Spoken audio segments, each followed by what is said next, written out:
नमस्कार। योग दर्शन की श्रृंखला में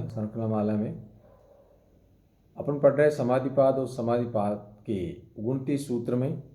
पिछले सूत्रों में अपन पढ़ा कि हर सूत्र, पहला तो हर सूत्र एक एक सूत्र से जुड़ा हुआ है, जैसे महर्षि पतंजलि ने लिखा योग दर्शन।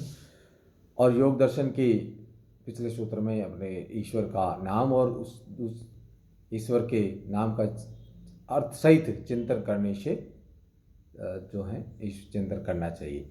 अब इस सूत्र में कि ईश्वर के नाम यानी ओम का जो नाम है, सर्वज्ञ जो परमपिता परमेश्वर है, उसका चिंतन सहित यानी अर्थ सहित चिंतन करने से फल क्या, लाभ क्या मिलता है, कि किस प्रकार का हम अगर ईश्वर का चिंतन कर रहे हैं, हर मनुष्य जो चिंतन ईश्वर का नाम लेता है तो उस लाभ फल की भी चिंता करता है, फल क्या मिलता है।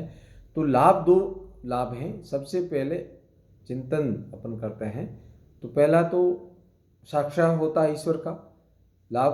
दूसरा जो लाभ है, विघ्न जो है, बाधाएं जो हैं, अपने जो चिंताएं हैं, बाधाएं हैं, जो संकट है, उनको अभाजन उसका समाप्त करता है ईश्वर का नाम लेने से हम पानी बाधाएं दूर होती है, ईश्वर का चिन्ह वास्तविक स्वरूप का साक्षात होता है।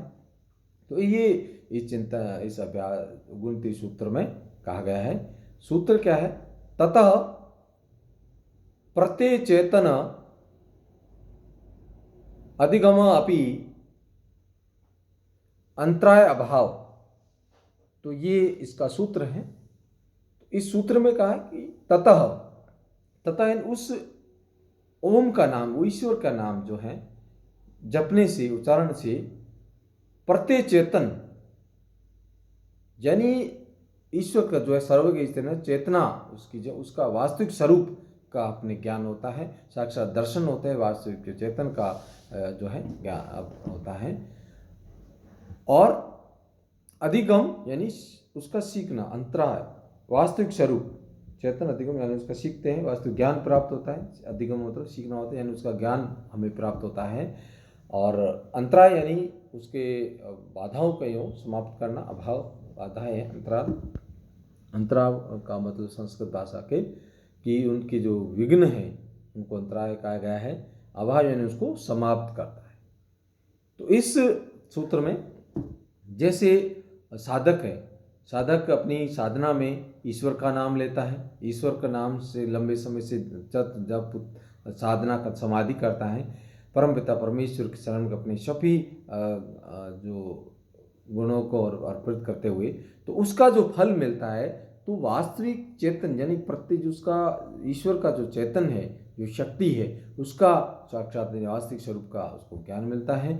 जो जीवन में जो संकट है, विघ्न है, ईश्वर का नाम लेने से, प्रभु का नाम लेने से अपने विघ्न दूर हो जाते हैं, चिंताओं का दूर हो जाते हैं। तो ईश्वर का नाम लेने से ये उसको फल की प्राप्ति होती है। फल दो प्राप्त होते हैं। पहला कि उसके चित्तन वास्तविक स्वरूप का, चित्तन का सर्व ज्ञान प्राप्त होता है।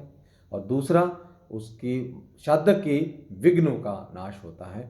ये दो लाभ बताए गए हैं, फल बताए गए हैं कि ईश्वर का नाम लेने से, ईश्वर के अर्थ सहित नाम लेने से क्या लाभ। सिंपल भाषा में कि ईश्वर के अर्थ सहित नाम लेने से क्या लाभ, फल मिलते हैं। पहला फल मिलता है उसका वास्तविक स्वरूप का साक्षात होता है। दूसरा फल मिलता है हमारी चिंताओं का नाश होता है।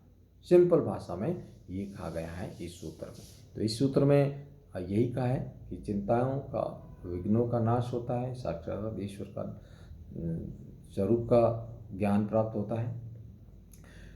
तो अपन पढ़ रहे हैं योग दर्शन महर्षि पतंजलि द्वारा रचित, और उसका समाधिपाद का ये तो 29वां सूत्र है। अगले सूत्रों में बात करेंगे कि साधक के क्या विघ्न होते हैं, वो अगले सूत्र में चर्चा करेंगे। इसी के साथ जय हिंद, जय भारत, जय श्री राम।